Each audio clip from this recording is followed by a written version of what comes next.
Need a miracle? We all go through cycles in life. Success, failure, plateau, failure, success, etc. It seems that my wife and I sit on the edge of an experience we had 17 years ago.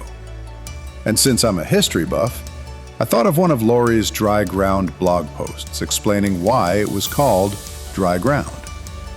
After reading it and once again thanking our Heavenly Father for His constant provision, I wanted to share it again in hopes it would encourage you as well.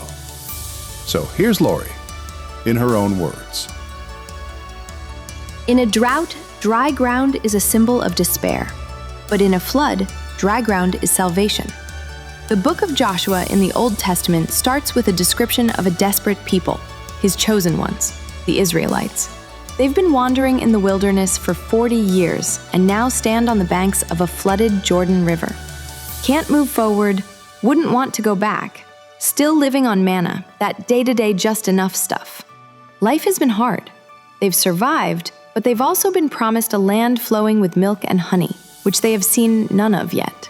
If you read Joshua 1-3, you find out what happens, a miracle. At the perfect moment, God shows up.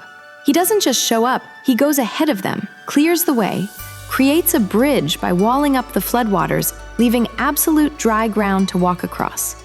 These desperate people didn't even get their sandals muddy. Have you been there? In that place of desperation? Head barely above the waves, gasping for air. I have. It's a long story that spans years. Among other things, my husband was out of a job for 9 months. When I stood on the banks of our raging river, my journal read, "Okay, Lord, what now? Are we really supposed to be in the dark? Still?" I can't even come up with words to describe how baffled I feel. Part of me, no, most of me, just wants to rant and rave because I'm so, tired, over it, upset. But the other part of me feels like all I can do is wait. I feel like I'm beating my head up against a wall.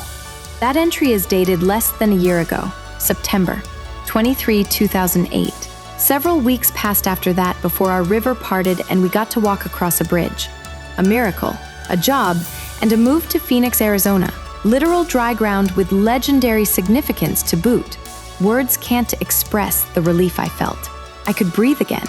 Whether you are in the wilderness or waiting on the riverbanks wondering how in the world you will get to the other side, remember, God provides bridges